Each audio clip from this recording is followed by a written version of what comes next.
Welcome to Powered by Authenticity. I'm so happy to have everybody here this evening, mid-March. Can't believe that we're already this far into the year.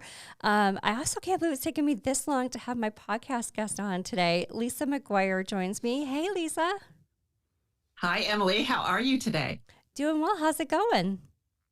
It's great. I'm so excited to be with you, and I love the name of your podcast. So this is all right up my alley. Oh, well, thank you. There's a story, and actually, it's a little bit of a personal branding exercise. Maybe we can chat about that in the middle of the episode. But I'm just so excited. I know we've got a mutual connection in Mindy Maggio, and she made our connection through LinkedIn. So also thanks to Mindy. Yes, thank you. That's where the magic happens is when you know people. Yeah, absolutely. Well, how would you like to tell us a little bit about yourself? Sure. So, if we typically introduce ourselves by our role, and so a lot of people are comfortable with that, I'll start there. Yeah. I am a business growth advisor, which I do it a little bit different. I combine personal brand positioning with market strategy. And I grew up in the Midwest. My heart was always in the South, so I am from Atlanta, Georgia, and have been quite a while. I love Atlanta because it has four seasons. It's close to the mountains and not that far from the beach. It's a big city with a small town field. And I started in education as a teacher, but after a quite a long stint there, I became a third generation entrepreneur. So that's a little bit about me. That's awesome. Atlanta is so pretty. I would say the only downside I've ever experienced is traffic. Yes, that. And I thought you were going to say the airport. Oh, I've spent a lot of time. I have to say, the Delta Lounge at Gate B18 in Atlanta is my I know it favorite. well. I miss I that. know. I wonder if they miss me too. Well, I'm so happy to have you here tonight. As you may know, we like to do an icebreaker here at Powered by Authenticity. One for you tonight. Where would you like to travel to that you have yet to go? Oh, what a great question. Hmm. So I am going to say it's going to be a tie. One would be Barcelona, Spain, and the other would be an Alaskan cruise. Oh, nice. Nice. Yes. I'm not much of a cruise person. I don't like the idea of being held captive on a large boat that just toodles around in the water somewhere. But I think that would be an amazing way to be able to see the scenery in that part of the world. Yeah, I think that would be I'm with you. I'm not sure about being in a boat. That I love boating, but the idea of being in there. No. But I think that like Alaska would be great. Those are two great ones. That's amazing. Uh, Yeah. Producer Ken, where would you want to go? Apparently, we're all in the same state of mind here because I have never been west of Kentucky, but had Alaska is where I would really like to go too, but more on probably a more remote moose or bear hunt up in the northern section. Well, I guess it's the center of the state. You don't want to go too far north, followed by some fishing in Bristol Bay. Oh, all right. Very cool. Yeah, not like I've thought this one through. That might be a hint to mom for Christmas next year.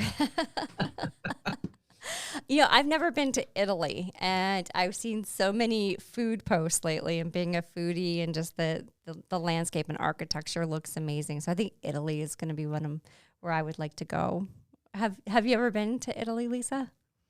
Yes, I have several times. Okay. And, I think before you go, you think it's going to be all pizza and spaghetti and a lot of wine drinking and you just romanticize it, but Yeah. there's some very different areas. And yes, I've been several different areas in Italy, and it's definitely worth a trip. Awesome. Awesome. Well, that was fun. I appreciate you letting us go through that icebreaker and get to know each other a little bit more. So I'm really interested to hear about the work that you're doing with entrepreneurs. So could you tell me a little bit about like, the work you mentioned, brand strategy with market strategy. Tell us a Mhm. little bit more about what that looks like. Yeah, so, I think what I do is really look at the foundation. There's so many people right now, especially after the last 3 to 4 years we've been through, that are just frankly tired of working for others, right? Mm-hmm. They, during the pandemic, just kind of had this pause and reset that they looked up and said, what am I doing with my life?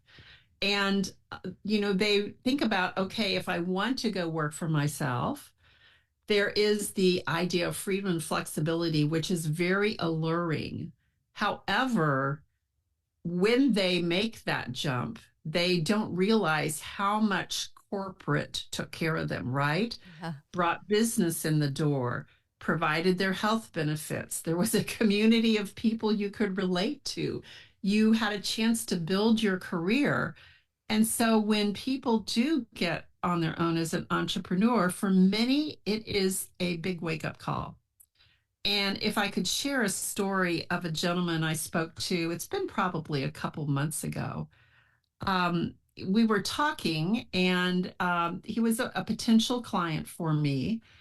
And, I was asking about his business. It's going pretty well. And then once we got a little bit further into the conversation, like this icebreaker, Emily, right? Mm-hmm. Once we got further in the conversation, he said, honestly, I'm not doing well at all. So, Oh, right. Because think about this, like we put on this front, we want yep. everybody to think everything's fine because we love, we're professionals. We're good at what we do. But he said to me, so he left his corporate career to become an executive coach. And he said, I lost my dad when I was a teenager. I was in the Marines. I did 2 deployments. I've been divorced. There was some other critical thing that happened. And he said, nothing has been as hard as starting my business. And that is one thing that I want people who are in this position or contemplating this position to know is it is not like anything you've done before. And it is really important to have someone to walk alongside you in it, right? Yep. Yep. So as we look at that, then what do we do? So what I do with people is when they're starting out is really look at what is it that you want to sell, right? Whether it's a product that you're selling or whether it's a service you provide, who is going to buy it? Because I've seen so many people, I want to start a business and I want to sell this, but there's not a market for it, right? Mm-hmm. So what do you want? Who do you want to sell it to? And not just who do you want to sell it to, but who has the problem that your product or service solves? And then finally, what is the message to connect the two? So that is where what I do with entrepreneurs really comes in, and that's called personal brand positioning. Interesting. And have you seen and I'm just, and first of all, it's a great story. You put on that face of it's all good. I remember mid-pandemic, you probably do as well, where you saw those memes of it's fine, everything's fine, and the person kind of, falling apart. And sometimes I'm sure that's what entrepreneurs feel because the pressure's all on you after having left corporate, where you had that surrounding support system that maybe you weren't even aware it was there, but it was there. That's exactly right. And when you are an entrepreneur, you learn to not like your boss sometimes, right? Yeah. But that boss is you. That boss is you. There's no ducking out. There's no soft pedaling things, like what's going on. And so it is a lot of accountability, and there's a lot riding on your shoulders. Yeah. Yeah. And this is a curiosity question. Did you have, or do you see an uptick that people just kind of fell into starting their own companies? So that's how kind of what happened to me. I lost my full-time job and just happened to fall into, people who needed help from a consulting perspective. Do you see that a lot with your entrepreneurs? Like just kind of happens? Yes, it does. And a lot of times, we would not have made that decision on our own, but through fate, through circumstances, through whatever happens in your life, you're put in a position where, okay, I don't have that job anymore. I don't have that career anymore, but oh, I do have an opportunity to do this. Well, maybe I'll take this project work while I'm looking for something. Yep. And then before you know it, that project work gets referred to someone else, to someone else. And you're still trying to find a position, but that's a challenge now too. Yep. And so before you know it, you've launched your entrepreneurial venture. Yeah. So yes, Yeah, it just kind of happens. it does. It does. But I think that brings up, a whole other set of problems of now you have this because a contract started and then you realize, oh, I could make something of this. So then you have to start to think about pivoting because maybe there's something more that you want to expand to. And, I know in the past from a consulting perspective, when you want to pivot, you have a team, you've got marketing and helping to build that branding. So, it's interesting to me to see kind of how that happens for people. They just kind of fall into it. And then what do you do?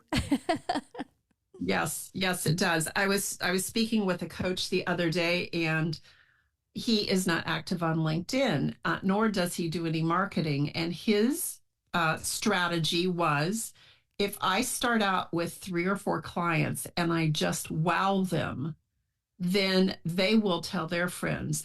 They will tell their friends. And so, that is a valid way to work, but you have to have people who have the right network. So the whole word of mouth referral works great for some people.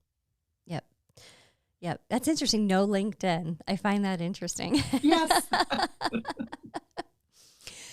In this day and age, yes. I know. I start my day on LinkedIn. I do as well. Yeah. Well, something we've mentioned is something that's come up a few different times. This at the end of last year, beginning of this year, with a lot of the folks I'm talking to, is that whole personal branding piece. It's becoming more and more important, I think, because of the LinkedIn's. How do you stand out from everybody else? And a lot of that comes with branding. So I'm curious, what do you think it means? What's your perspective on what it means when we say personal branding? Well, first of all, Emily, I will be very authentic and tell you I do not appreciate that word. Okay, I love it. I love it. Yeah. Personal branding it's one of those phrases or terms that the definition is in the mind of the person speaking it, right? Yep. Because some people think personal branding means back in the days where we had all the influencers, if you had a product, you had to get an influencer to promote it and pay them a lot of money. And, you had 18-year-olds putting on their makeup and making millions of dollars doing it while people were watching. So we have some people think that's personal branding. We have some people think personal branding is dancing and pointing to the captions on TikTok. And that is so that still exists, but that is so outdated of what that is. And then we have personal branding as people believe, oh, those are people who just talk about themselves all the time, right? Yep. So when you have that disparity of what people define personal branding as, and I even did a podcast episode on this, I said, we're distancing ourselves from that. And so we've come up with another word to stand in for it. And that word is authenticity. Love it. Now, authenticity is also getting this, do I have to show you everything I ate for lunch, right? So this is where it's not necessarily authenticity that people are afraid of. What they're shying away from is transparency. How much of themselves do they show? So I define authenticity is the person that you present yourself as, whether online or on a podcast or at a speaking event, wherever it is that the same person that if I sat down to have a conversation with you, I wouldn't be wondering where did that person go, right? Yep. Yes. So I think, authenticity, you're starting to see people shy away from it, but it's because people think they have to cross the line and show too much. Interesting. Yeah, and it's so funny that you say I happen to agree with that, first of all. And Mhm. I think that for me, I there is that line, but who you get is who you get from a person perspective, right? And that's, I think, from you know who we are as just people. That's who we want to work with, right? And that's what we should be working from. Yes, yes. And what I found is people, when they get ready to do this, and this is how I do personal branding a little bit Hmm. differently than really anyone else I know, is when you get ready to determine how you're going to put yourself out there, or what's the image, what's the brand, right? What do people think about you when you're not in the room? That's what branding is. And what I came to realize is, as we're trying to determine it, there's really three different stories that we come up with. And the first one is the stories we tell the world. All right. So that's what you're going to put out on LinkedIn, or in your YouTube videos, or your shorts, or your reels, or wherever you're putting your content. This is what you want other people to think about you. And where that comes from is we just want to be loved. The second story we tell ourselves is the story we tell ourselves, right? Hmm. It's I have to be perfect before I can do this. I can't be on video because I look older than I did 3 years ago. Well, guess what? So when everyone else does. Especially Um, the past 3 4 years. right, right. Who am I to say this, because people are going to think, well, I don't know enough, right? Yeah. And that story is coming because we want success. So here we've got the stories we tell the world. We're telling those because we have this desire to be loved. The stories we tell ourselves, we're telling ourselves those because we really want success. And the last story are the stories that are buried inside of our soul. Now, those are really deep stories. Those are the stories we came here to live, I believe. And what the story buried inside of your soul is who you were before the world told you you were not. Mm. And in that, it's our soul just wants peace. So when you look at those three stories and those three different wants, no wonder we don't know who we are, right? Yeah. So that's one thing I do with my clients, is we sort all of those out. We figure out what's grounded in reality, what's not, what's buried in your heart. What is it that you want to do? And we come up with your personal brand of integrity. That's that's very interesting. What I find about so interesting about that is we're talking about entrepreneurs, we're talking about branding ourselves, but we're getting that deep into the layers of who we are personally in order to be successful from a business perspective. And I find it so interesting that you dig like so deep in with your clients. I love it. I find it so interesting. Well, and this is why how I do this is so different. Yeah. And most of the clients I work with, I will admit, are mid career, Yep. all right, because they got to the point where now I'm an expert, now I have mastery. There's not really that much more for me to learn. I really want to dig deep, and it gets into purpose, right? Yeah. It gets into what meaning can I have in the world. I know I've had several people ask me, wait, are you a life coach or a marketer? Hmm. And I'll answer, yes, I am. Yeah. Fair. Well, and Emily, the other thing is why I get personal with people is, when I think that's a question we all want to know Hmm. at some point, but also when you are a service provider, people aren't hiring you just to solve their problem. They're hiring you because you are the one they want to work with.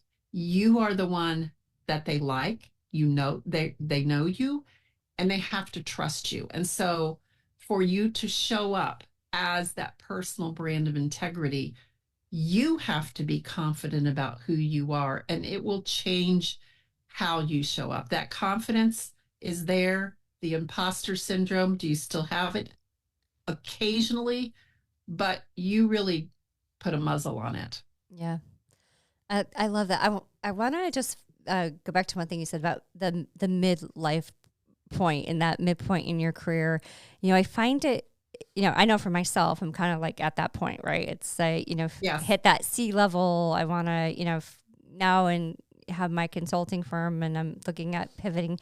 But I think it's because of where you also are. Like, you've had these, you've grown up through the corporate. You do have that that confidence, and you're ready to, from a personal perspective, you've got maybe the time now, just of kind of where you are in life. So I love that that's also what you're seeing too. So I think it's so important for people at that point to feel supported and know where to go to help build out what that direction looks like. So I love too that you pointed that point out. Yes, it's a common thing. It's just that little spark that people say, I'm ready for more. Yeah. Yeah. So one question I have is, how do you even go about starting, like, from a personal perspective? It's so much. Yeah, so it's really easy, and it's one, and I've developed a framework for this. Sure. I will tell you, I went through this, and how it all started is when I left my corporate role and started my business. I was just going around. I was a messaging strategist at that point when I started my entrepreneurial venture, and I really just was playing a game. It was like I was wearing someone else's clothes, because who I thought I was still those bullet points in that job description, right? Mm-hmm. But I wasn't in that job anymore. And then who I became was a copywriter, a messaging but that was what I did. It wasn't who I was. So I had to go through the process of figuring out who I was. And there was nowhere I could figure, like, there was no coach, there was no program, there was no roadmap for me to do this. And so I went through and figured it out on my own. And so now what I've done, I've got a signature framework. It's called The Difference Is You, where I help people walk through this path. And the very first part is discover. It's discovering who you are. And the first thing we do is illuminate. And by doing that, there's quite a few things that we could do. We look at, if you've been in any type of professional role, you've probably done a Myers-Briggs or a DISC or a Kobe or something like that. We pull in those things. But I've got several other tools that we use, which, getting feedback from trusted advisors. I have a program where we identify the saboteurs that are getting in your way. And then I also use a tool called human design. So all of those together gives you a very comprehensive and clear picture of who you are and how others see you. That's very interesting. I've taken those Myers-Briggs and all of those in the past. Yes. So I just tried to think about putting all of that together with that. And, I love that you've got that framework that you can help others now. You've had to figure it out. I mean, how you have to have, like, the bruises to show for that, for lack of a better term. Yes. Skin knees and bruised elbows. Absolutely. But, and this is when you hear people talk about doing the work. Yeah. This is doing the work. And you'll hear people say, when you're seeking something, we look outside of ourselves. We read books and listen to podcasts and all of those things, but the answers are really inside. And when I used to hear that, I thought, what are you talking about? Where do I look? Do I look inside my eyelids? Where are those answers? but it is doing this type of work, and it's very difficult to do on your own. That's why it's great if you can find a guide to take you through it, or a program to take you through it, Yep. or even just to have another entrepreneur that is going through the same journey of doing it on your own, that you can have someone to bounce things off of. Yeah, I think that's a. Did you have somebody like that? Did you have someone who was your person that you could bounce these things off of? Well, what I did, yes, I did. I had one consistent person, but then I would find, and this is just so fascinating how it happened, is I was on a journey, and it would almost be like a program would drop in my lap, or I was approached with an opportunity. And I've got a very strong intuitive sense that when I would see it and hear it, like I would know, I could feel it in my gut. This is where I need to go. This is what I need to be doing, or this isn't for me, right? Mm-hmm. So, but yes, I did have someone to bounce that off of, and someone who knew me pretty well, because they know that, sometimes I get the shiny object syndrome. We all do. We do. We do. We do. Absolutely.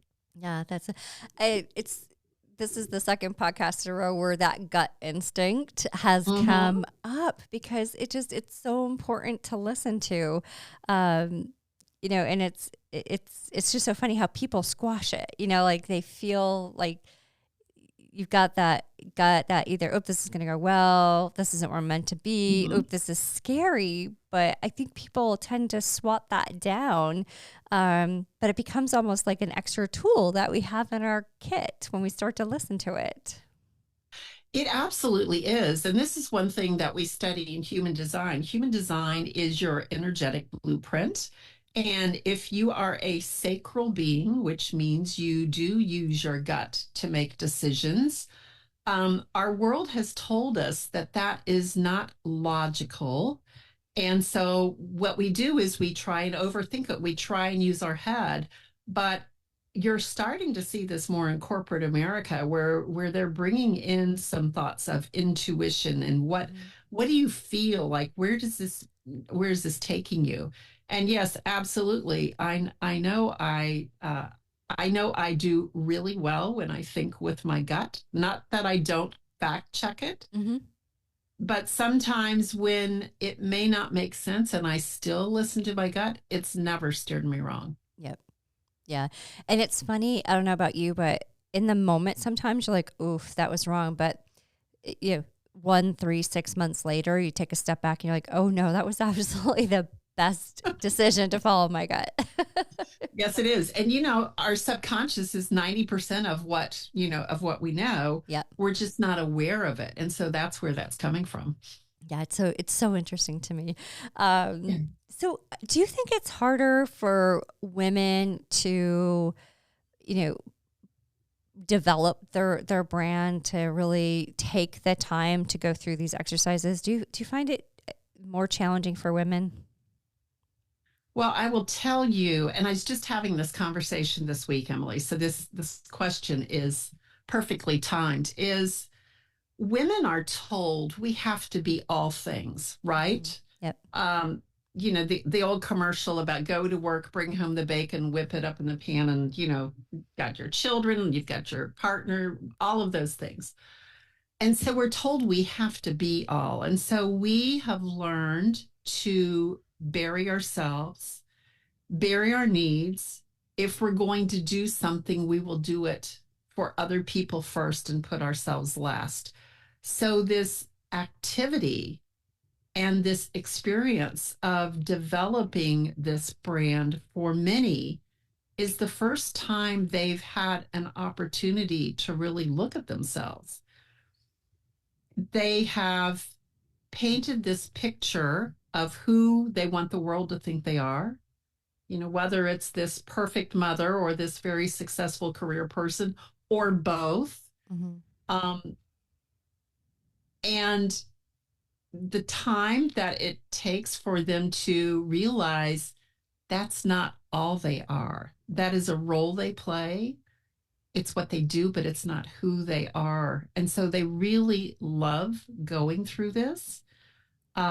It's just been I work with both men and women, probably a little bit more with men than I do women, Mhm. and it's probably for this fact because a lot of women feel like they don't deserve this. They'll get to it later. I'll wait till my kids are out of the house.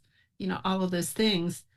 And then I think there is another part of it. I think the other part is the message that women get in the corporate world. If you think about business, has been built on corporate culture, which is a very strong male energy. Mhm. And what I mean about that, to be successful, let's think about in corporate America, high performance, hustle and grind, aggressive, competitive, stepping over other people to climb the corporate ladder. And women have felt that in order to compete, they had to act like that. Or Mhm. even think about in corporate how it used to be like women during a long time ago were secretaries and they wore dresses, and all of those things. But when women became corporate at the C level and about like they started wearing suits, they started looking like men, they started acting like men. This is where we saw women start to burn out. Mhm. And I heard this fact last week and I fact checked it. I looked it up because I thought this can't be true. Yep. Men have 15 to 18 times the amount of testosterone than what women do. If women are expected to work at the same level of this aggressiveness, this power, no wonder we're burning out. Yep. Yep.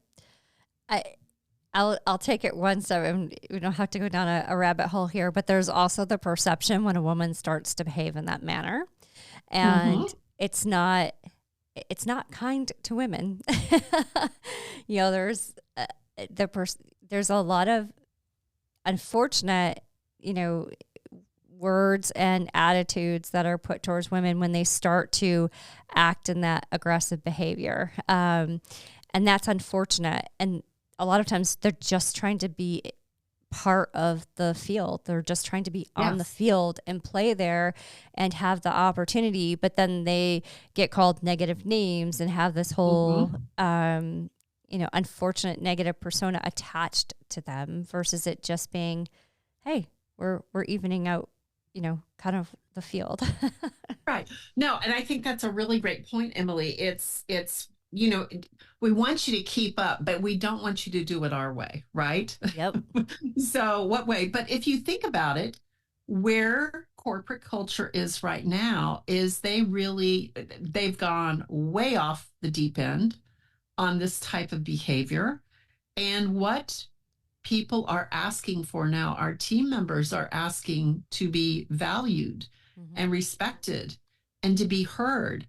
And so, what needs to come into the corporate boardroom is maybe more of feminine energy. And I'm not Yep. talking about gender, Right. Yep. I'm talking about maybe we need to listen more. Maybe we need to be more receptive. And what I call the C's, maybe we need to communicate, collaborate, connect. Maybe we need to have some empathy. So, where it's a balance, where everyone who we all have male and female energy, but when we can come in with this balance and see the value of it, that's what the world's craving now. Yep. Yep. I agree. If you look at what, if you look across the world and just, what organizations need, they need people to come in to lead with an empathetic per, part of their persona, part of who they are, Mm-hmm. because people then can feel like, if they make a mistake, it's okay. How many times in corporate America are people afraid to own up to something that's happened because they are afraid of the consequence versus being in an environment that shows empathy and consideration for the team member in that type of situation. So I think the world's craving it. I think corporate America needs it, quite frankly. It'd be nice to see more of it. It would. And to go back to your first question, I see more and more women leaving corporate because of this fact. Yep. Yeah. I mean, my lens is on the technical sector, just because of what I do. And, the numbers in 1984, as far as women being in the tech sector, are better than they are in 2024. So oh my goodness, the percentage of women leaving the technical sector has just increased, and it continues to do so. And, a lot of that is around the pandemic, where people had to make the decision. And now, why go back, especially if I can go do some contracts on my own, and have the flexibility. And, I think that's also what helped to spark females, getting into that entrepreneurial, just kind of mindset. So. Yes, it's good. Yeah, it's good. Absolutely. Well, I could keep going on this. I love this conversation. So I really appreciate it. One thing, just any words of advice for, anybody, not just women, but anybody who they're really thinking about, maybe I do want to, figure out kind of where I am, and, maybe I have an idea for a business. So what are just some words of wisdom that you might have? Yes, I would highly urge you to get in a quiet space. And I don't mean literally like go into the middle of nowhere, but find some time, whether it's a few days or if it's on a regular basis, just setting aside an hour where you have thinking time, where you don't have your to-do list, where you don't have pressures and all of the things to distract you, but maybe just start writing down, recording what are the things in your life that you've done where you've lost track of time, where you work in your superpower. I call it your zone of genius. What are things that you would do that you would do for free? Not actually when you start your business, you do it for free, but you love it so much. And this is one thing, like when I am coaching my clients, many times it's almost like I have an out of body experience. I imagine myself above my head, looking down, watching me do this, and I just smile because I get so excited I get to do this. So that's what I would urge people. What is it that you're so excited that you would get to do? And many times it is connecting a gift and talent you have and helping others progress in it. That's a really good place to start, Emily. Oh my gosh. I love that. I'm almost tearing up because there's, it's so hard to take a step back when you're in the midst of everything, right? To remind ourselves, to take that time to jot down, to think about what makes you happy, what brings your spirit and heart joy. And I don't think we do that enough.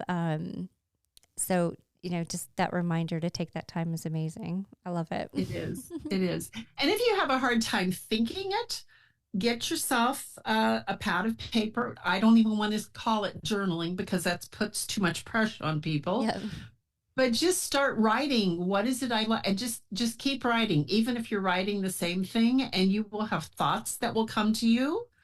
Again, I'm thinking of your subconscious, so you'll just have these download thoughts about what are the things that, and go back into your history as far as when you were a child. What are some things people will often find there is a thread that weaves through their entire life of something they felt pulled to.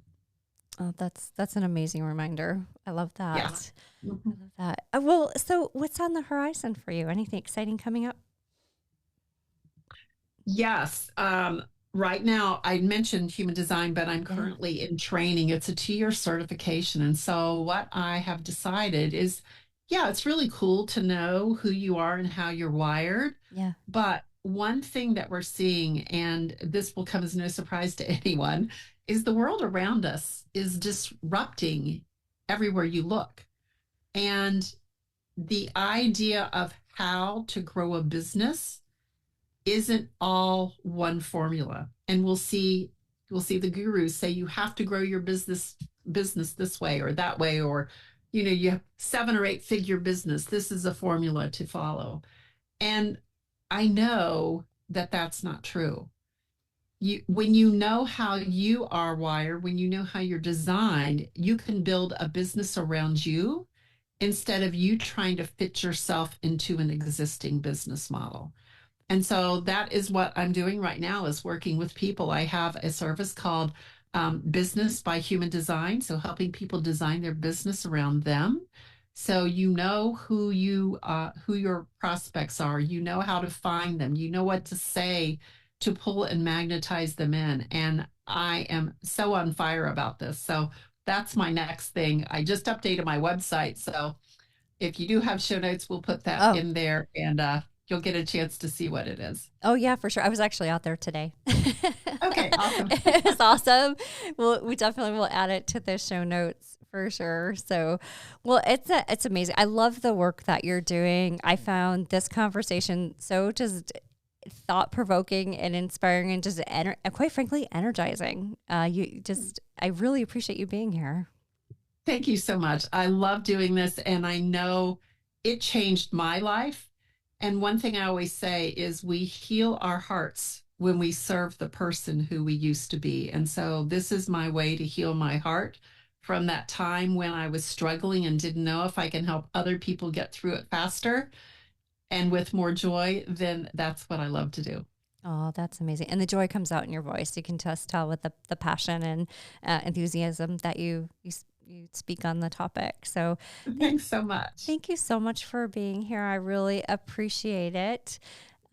Producer Ken, thanks for your help tonight. You got it. And as always, a shout out to Go Art here in Batavia, New York, for the use of their beautiful podcast room. I continue to just appreciate the community that we are in and the support that they've given to the podcast to help us have a place to come and grow. So we appreciate everything from Go Art as well. And Lisa, thanks again for being here. Just I appreciate and loved the conversation. Well, thank you so much. It has been so much fun and a pleasure to share with your audience. All right, awesome. Thank you. And have a good week, everybody. We appreciate you listening to Powered by Authenticity.